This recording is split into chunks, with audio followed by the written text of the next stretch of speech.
परमात्मा के पुण्य आत्माओं का मुंशी भूषण दास का सत्सा है। बिना गुरु के या गुरु विहीन आत्मा कभी दास नहीं बन सकता। इसलिए मैं आहिस्ते आहिस्ते अपने नाम से दास हटाने के प्रयास में हूँ और परमात्मा की जब दया होगी और गुरु जी हो रहे अत्याचारों से विमुक्त हो जाएं और अपनी कृपा दृष्टि से पुनः हमें अपना दास बनाने का दया करें तो अपने गुरु जी के आदेशों का सर आंखों बैठाऊंगा। आज मैं बात करें तो मुझे किसी पुण्य आत्मा ने एक वीडियो भेजा। वीडियो रजनी ब्लॉग्स नामक चैनल का था। इस चैनल के माध्यम से संत रामपाल जी महाराज के संबंध में भ्रामक एवं झूठ का प्रोपगंडा समाज में फैलाया जा रहा है और ऐसा क्यों किया जाता है मैं ये बताने में असमर्थ हूँ कि आखिर यह प्रोपगंडा समाज में जानबूझकर फैलाया जाता है या अनजाने में फैलाया जाता है।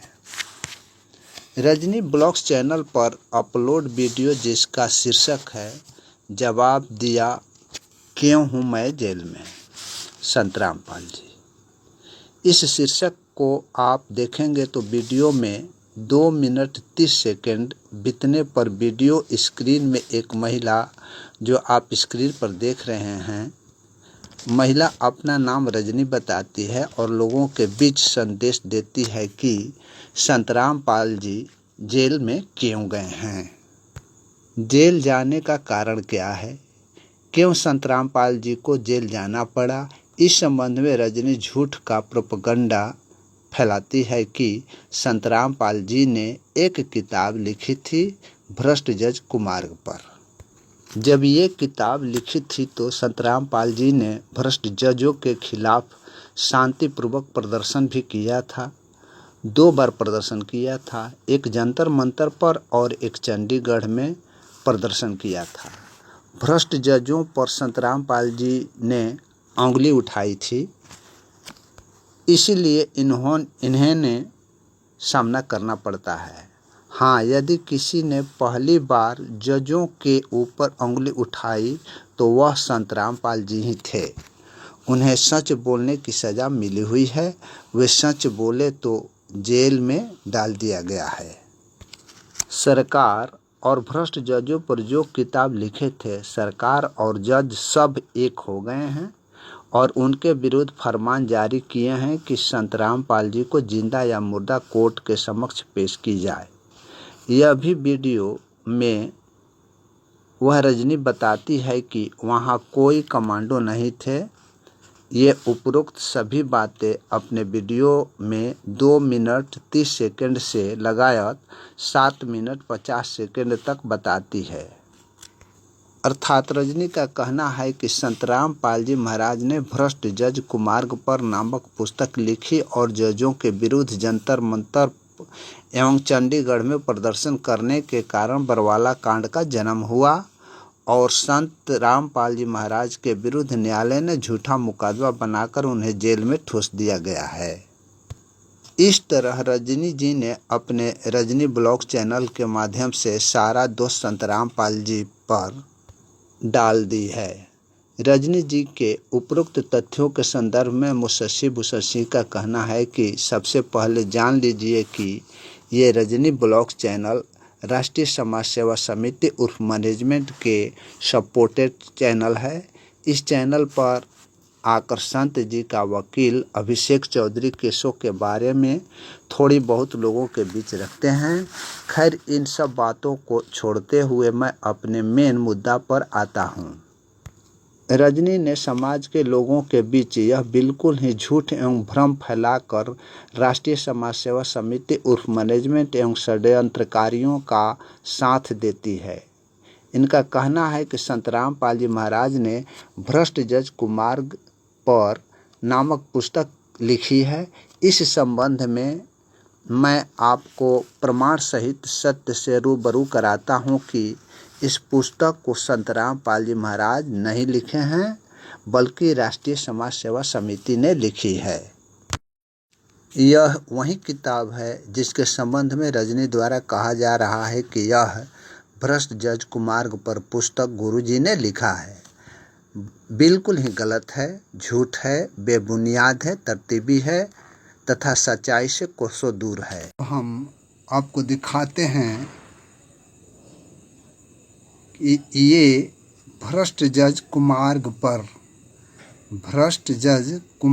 पर ये पुस्तक जिसके संबंध में रजनी ने कुछ और कह रही है, इस संबंध में मैं आपको बताना चाहता हूँ कि ये भ्रष्ट जज कुमार्ग पर संत रामपाल जी महाराज ने नहीं लिखा है, बल्कि इसे राष्ट्रीय समाज सेवा समिति के लोगों ने लिखा है। आप इस बुक को पलट करके देखें। ये भ्रष्ट जज कुमार्ग पर प्रकाशक एवं मुद्रक राष्ट्रीय समाज सेवा समिति के सर्व सदस्यगण हैं। ये आप लोग खुद पढ़ लें। इसके अलावा आपको इस बुक के अंतिम पृष्ठ पर आपको दिखाते हैं कि प्रार्थी में कौन है। राष्ट्रीय समाज सेवा समिति के सर्व 10 लाख सदस्य तथा ठीक इसके बाईं तरफ में आप देखेंगे पत्राचार का पता में मास्टर राम कुमार ढाका, मकान नंबर 704, वार्ड नंबर 18, रोहतक, राज्य हरियाणा का रहने वाला है, जो राष्ट्रीय समाज सेवा समिति का अध्यक्ष है। अब आप पुण्य आत्माओं खुद निर्णय लो कि ये राष्ट्रीय समाज सेवा समिति, मैनेजमेंट, कोऑर्डिनेटर आदि ने कैसे कैसे गुरुजी को झूठ के मुकदमों में फंसाकर जेल में डलवाकर भी उन्हें समाज में बदनाम करते चले आते हैं। संत रामपाल जी का भ्रष्ट जज कुमार्ग पर किताब लिखा ही नहीं है और संत जी ने कभी भी जजों के खिलाफ धरना प्रदर्शन किया ही नहीं, तो ये किताब और धरना प्रदर्शन को जेल जाने का कारण बताना उचित नहीं है।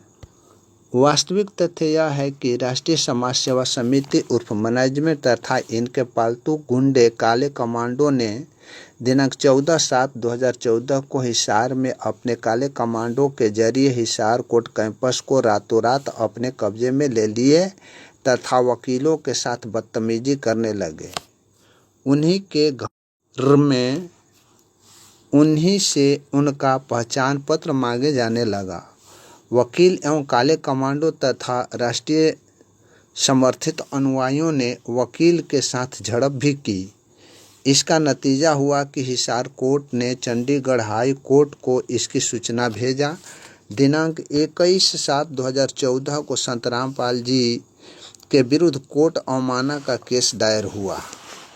इस अवमानना वाले केस में प्रारंभिक अवस्था में केवल संत रामपाल जी महाराज के विरुद्ध अवमानना का केस दायर हुआ था, क्योंकि हिसार में 14/7/2014 को जो घटना कारित हुई थी उसमें केवल संत रामपाल जी महाराज का जयकारा लगने के कारण अकेला नाम आया, क्योंकि कोई दूसरे व्यक्ति का नाम पता की जानकारी नहीं थी। गुरुजी के नाम से जयकारा लगाने के कारण केवल गुरुजी का नाम उस मुकदमा में आया। दिनांक 26/8/2014 को गुरुजी ने अपना लिखित बयान हाई कोर्ट चंडीगढ़ में दिया कि हिसार कोर्ट कैंपस में जो काले कमांडो अपने जद में लिए हुए थे वे गुरुजी के नहीं थे, बल्कि राष्ट्रीय समाज सेवा समिति के कमांडो थे। राष्ट्रीय समाज सेवा समिति का संचालक राम कुमार ढाका है। जब गुरुजी ने अपना जवाब चंडीगढ़ में दिया और राम कुमार ढाका का नाम आया एवं कोर्ट में राम कुमार ढाका के विरुद्ध सम्मन जारी किया, तो राष्ट्रीय समाज सेवा समिति उर्फ मैनेजमेंट को आग लग गई और राष्ट्रीय समाज सेवा समिति उर्फ मैनेजमेंट के काले कमांडो ने संत रामपाल जी महाराज को आश्रम में नज़रबंद कर दिए। गुरु जी को न्यायालय तक जाने नहीं दिए। परिणाम हुआ कि मजबूर होकर प्रशासन ने अपना कदम उठाया और बरवाला कांड का जन्म हुआ। वह भी जन्म राष्ट्रीय समाज सेवा समिति उर्फ मैनेजमेंट के करतूतों से हुआ। कमांडो के माध्यम से पुलिस के विरुद्ध युद्ध छिड़वा दिए। गुरु जी जब राष्ट्रीय समाज सेवा समिति के कब्जे से पुलिस के कब्जे में आए तो गुरु जी ने साफ साफ शब्दों में कहा कि मैं तो न्यायालय जाना चाहते थे मगर मैं बंधक बना था, कैसे जाता, मुझे रोक रखे थे। इस तरह से उपरोक्त घटना घटी और बरवाला कांड का जनक राष्ट्रीय समाज सेवा समिति उर्फ मैनेजमेंट है। बरवाला कांड हो या करौंथा कांड हो या छुड़ानी कांड हो, गुरु जी संत रामपाल जी महाराज के केसों के बारे में विस्तृत जानकारी प्राप्त करना चाहते हैं, वास्तविकता को जानना चाहते हैं कि गुरु जी को किसने दोषी करार दिया, किसने क्या गवाही दी, गुरु जी आज लगातार 10 वर्षों से जेल में क्यों हैं, गुरु जी निकटतम भविष्य में जेल से बाहर आएंगे या नहीं, ये सारी जानकारी के लिए अवश्य पढ़ें ज्ञान अमृत एवं षड्यंत्र का विष। इस किताब को जिस भगत भाई ने पढ़ लिया वे परमात्मा के वास्तविक मार्ग को पकड़ लिया, अन्यथा असत्य मार्ग का पथिक बनकर अपना अस्तित्व खोते जाओगे। इसलिए आपको सतर्क की जाती है कि असत्य पथ से बचने के लिए अवश्य पढ़ें ज्ञान अमृत एवं षड्यंत्र का विष। इसे मंगाने के लिए 99-315-92-093 पर संपर्क कर सकते हैं या व्हाट्सएप मैसेज भेज सकते हैं। इसी के साथ ही आज के लिए बस इतना ही, आगे फिर मिलेंगे। सत साहेब।